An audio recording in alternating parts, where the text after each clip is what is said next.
what we have for you right now, this is a project that we had in the works here. Whenever we have any type of milestone type show, we always want to highlight it with a certain type of high profile guest if we can.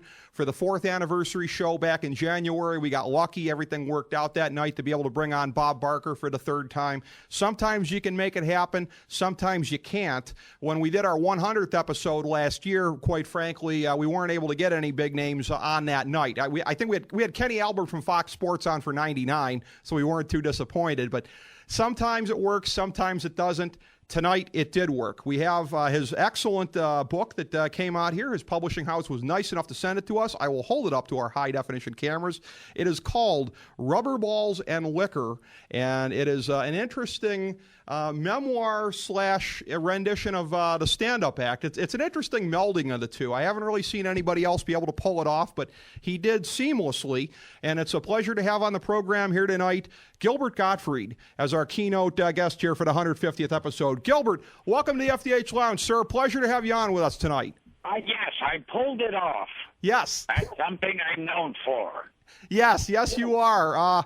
But before I get to a question about the book here, let me ask you something. There's 2 people that I know you know an awful lot about. We had on our last show, one of our guests, of course, fellow comedian of in your industry there, Pat Cooper, who right now has a big brouhaha going on with Howard Stern. Those two have lit into one another pretty good. I guess probably more of it's come on Pat's end on that. But you of course, you're an insider with the Stern show too. Obviously, you cross paths on the comedic circuit with Pat Cooper all the time. You got any thoughts on this particular beef they got between them? Yeah, I haven't heard about the most recent one, but the idea of Howard Stern and Pat Cooper actually being angry and hating somebody, it doesn't seem possible. Yeah, I mean, like, when has Howard Stern ever had a feud with anyone? And when has Pat Cooper ever been crazy? I mean, that's a good point, Gilbert. I mean, normally you're talking about 2 guys without a crossword to say about anybody, right? Yeah, the 2 of them are like Mr. Rogers. Yeah. Well, implausible though it may seem, yeah, apparently there's quite a feud going, and the way Pat went off on him on our show, I'm a believer. There seems to be nothing showbiz about it, but he had a very interesting book. Now, I'm going to compare and contrast for a minute because his was more, memoirs in sort of the classic type of sense. Yours was really interesting here. I mean, the title alone, Rubber Balls and Liquor, is going to tell you that. Your thing here, you're telling your life story here, but pretty well blended in with, your stand-up act, your trademark creativity. So talk about the process here, how that came to pass as you were putting this together, how you decided you wanted to go about doing it. Well, first of all, like anything, just like movies get made and TV shows get made, first I got a book deal. And then after I got the book deal, I was happy about that until I realized, now I actually have to write a book. So I started writing it, and it's amazing that once it came out, the New York Times and Publishers Weekly gave it rave reviews. And a few reviews have said at times it gets warm and touching and revealing and then quickly veers off into immature and obscene. So it's basically like talking to me in person. Well, so it's got the authentic Gilbert Gottfried ring to it then, definitely, huh? Yes. It's just if it's the next best thing to actually talking to me and getting annoyed like that.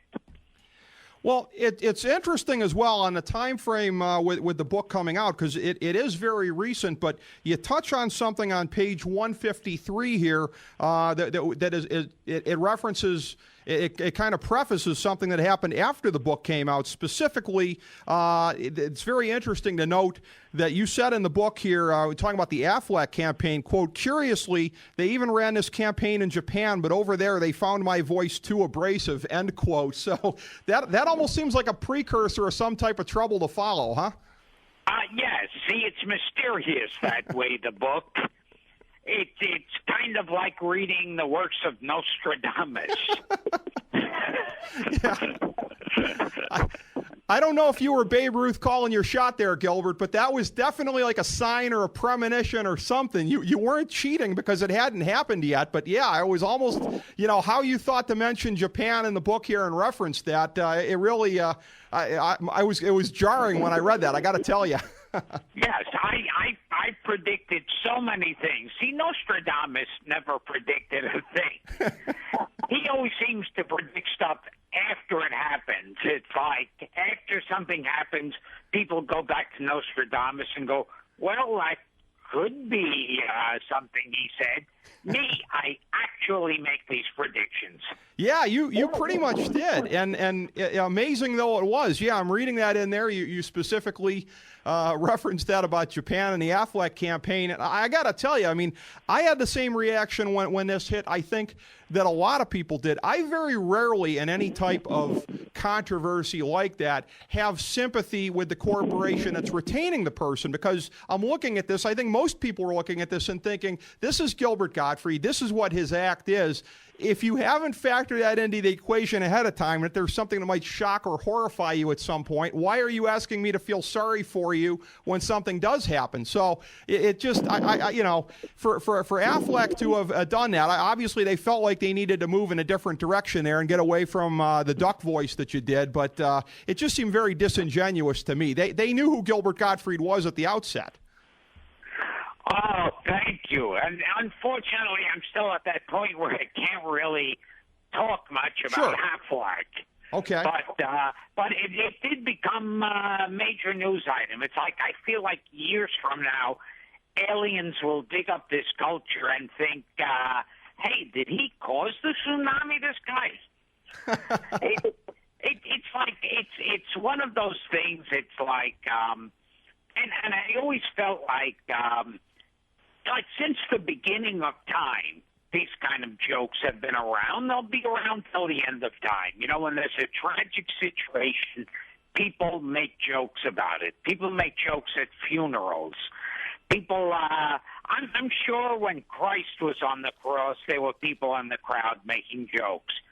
But in all fairness to them, he wasn't really Christ at the time. He became Christ later when he came back.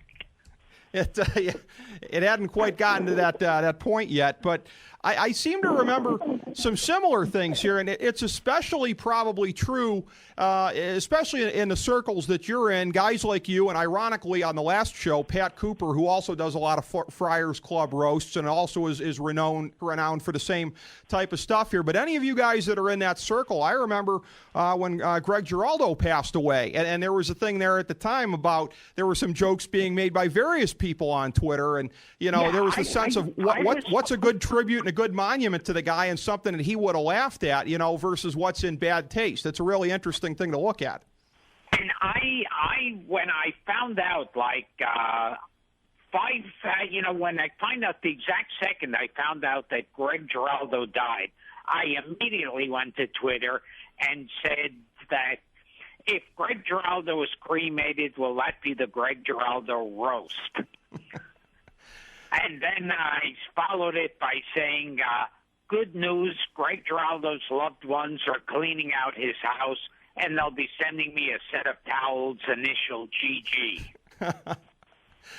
Well, and you were the most noteworthy example of that, but there were others as well. I'm not thinking of any specifics here at the moment, and it's very interesting because, again, for anybody that watched all the Comedy Central roasts as I have, I mean, that's the kind of style of stuff that Greg would have done, clearly. I mean, now I'm not saying that, if you'd passed away, that would have been what would have come out of his mouth. Who knows? Who can say exactly what he would have said? But you are putting your finger on a specific type of comedy that he appreciated and that he propagated, no question about it. Oh, yeah. And I was also like the first one to make a September 11th joke. Yep. And then I followed that by doing the Aristocrats, and it shows you how weird audiences are, because they got truly offended and upset about the September 11th joke. But when I followed it with a joke that's about incest and bestiality, they were fine with that. I'm always fascinated by what constitutes that line that just shocks and horrifies people, because I'm thinking back a couple of years. I think it was Jimmy Kimmel at the Flava Flav roast about when he said about Flava Flav that he was a worse father than Chris Benoit, and this was right after the Benoit murder-suicide, and everybody oohed and ahed about that. Yeah, I admit I kind of did too, but I'm thinking to myself, at one of these things, at one of these roasts, what do you expect? I mean, I don't know if overtly all of you guys are walking in there trying to top one another, but everybody's trying to bring their A game and what they think constitutes it. Oh, yeah. Yeah, I kind of feel like it's like if you've truly hurt someone, then you've done your job. Well, you've accomplished a lot of your work, I'm sure, over a period of time, so certainly, Gilbert, because you've had very effective, very piercing humor on a lot of these occasions. It's interesting too how somebody. With your stand-up act and a lot of the material as it's kind of laid out in the book here, you've done not just Affleck, but you've done a fair amount of innocuous voiceover type work as well here. So it's really interesting how you've been able to diverge into areas that, if somebody saw you doing the on-stage thing, would be completely different. Yeah, it's like I said, my career walks the tightrope in between early morning children's programming and hardcore porn. It's something that's really developed over a period of time, because the book really kind of lays it out. I mean, there's a fair amount of voiceover projects that you've really done over a period of time here. It's something where, and I understand from a friend of mine that was trying to break into the industry a couple of years back, it's not necessarily the easiest thing to get into, but everything seems to have flowed pretty well for you as far as getting these kind of gigs. And even easier to lose them. Well, true, and how often does that happen? I mean, because obviously the Affleck thing was pretty high profile, but I mean, has that been a fairly common occurrence over a period of time here, where something you say or do at a roast or some type of stand-up thing or whatever, pisses somebody off? Is that fairly commonplace? Doesn't happen that often? How does that basically work? I'm used to people getting offended by me. Mm-hmm. But, I mean, the people, it was an amazing thing. Like, when this first happened, like, the entire news media treated it like it was, like, actually a bigger story than the actual tsunami. Yeah. That I did the jokes. And at first there were those psycho people who were tweeting me and emailing me with, like, threatening, saying you and your whole family should be dead and blah, blah, blah. And then after 2 days, it completely turned around, and everyone was, it was just an overflow of people going, hey, that's what you do, and that's why we listen to you. Well, yeah. It's very interesting too, because I'm always fascinated when we get our guests on the program here, the ones that are tied in with social media and using it as effectively as you do. Something like that with Twitter. I mean, previously, I'm guessing it probably would have had to be something like you'd be at an event somewhere and there just happened to be a camera and you might, say something into the camera. You'd have to kind of go out of your way before social media to really kind of get this across here. But 140 characters allows you to just kind of, boom, throw it up there, and the world reacts very shortly thereafter. Oh, yeah. Yeah, and it is one of these things, like if I did it at a club or and any place else, but and I have done this kind of, I do this kind of comedy all over. I do it on TV, I do it on the radio, but now it is like this whole new thing where with Twitter, just that anything you say becomes big. It really. And it's like, go ahead. Oh, I'm sorry. Go ahead. No, I was just saying, anything you say on Twitter becomes big. And then it's like, what I loved is the ones that blew it up the biggest were TMZ and Perez Hilton, who were the most shocked and offended and morally outraged. Well, let me ask you about that.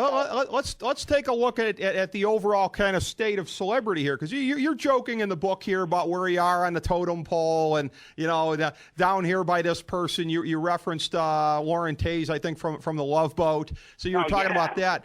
Are you amazed at the capacity of something like this that you can say or do something, and that I mean, for somebody like you, it's never been this easy to get TMZ's attention, whether you want it or not. Well, it's a funny thing about this is that the minute it happened, and it's like, and the minute all the news media was said, Gottfried's career is over now, it's ended. And that's when my Twitter account multiplied by a few thousand. And it's like, I was like trending all over the internet, and it was like, before this, it's, what always makes me laugh is that when people get on the cover of magazines or the top story of the show with the title that their career is over. Because if your career is truly over, they just don't mention you. Well, that's true. Nobody's ignoring you, and nobody's about to. But as far as it goes with fellow celebrities here, I'm interested to know your thoughts when somebody like one of the most famous guys on the planet, LeBron James, this was something that you referenced on your Twitter account a couple of days ago. He gets caught making a funny squinting face to the camera holding a basketball, looks like at practice. The sports blog picks up on it, and they probably weren't the only ones that picked up on it, and basically called it the Gilbert Gottfried impression. I mean, what goes through your head when you see something like that? Somebody of enormous worldwide fame, and they're basically, whether they meant to or not, they're doing something that everybody says is an imitation of you. Well, all my career, I've been compared to black basketball players. It's something I've always aspired to, and I finally succeeded. So so this is just the latest manifestation, then, huh? Are there instances of anybody comparing you to Walt Frazier back in the day? Oh, yes, and Shaquille O'Neal is famous for his Gilbert imitation. Well, that was really pretty funny. When I saw that picture, and our senior producer had emailed it to me also. It was great to see. But Gilbert, we always love to give our guests a chance to plug. So I'm holding up this great book to the camera here, Rubber Balls and Liquor. Anything else that you got going on that you're heavily promoting right now? Please put it out there. Yes. You could get the book and also my Dirty Joke DVD called Gilbert Gottfried Dirty Jokes on GilbertGottfried.com. Or you could get it, or you could just get the book on Amazon or on GilbertGottfried.com. And my Twitter account, believe it or not, I still have one, is @RealGilbert. And I've got two things on those sites of Funny or Die. I have one called Too Soon, and on College Humor I have one called Roast of Facebook. Well, we have links up to all of these tonight here at our rundown tonight at the FDHLounge.com, Gilbert, for your Twitter account, for your website's homepage and everything like that. And the folks can go there and click it and check it out there. And it's all real enjoyable to check out from there. It has been great talking with you about the book and everything else you got going on here tonight, Gilbert. Really lived up to the expectation. Thank you so much for being our keynote guest on our 150th episode tonight. Oh, thank you. And go get Rubber Balls and Liquor. Absolutely. Go get the book, too. Gilbert, thank you so much. We love to have you back sometime, sir. Oh, thank you. Appreciate it. Gilbert Gottfried, everybody, the one and only. We appreciated having him on the program here tonight. There is only one Gilbert Gottfried, no question about that.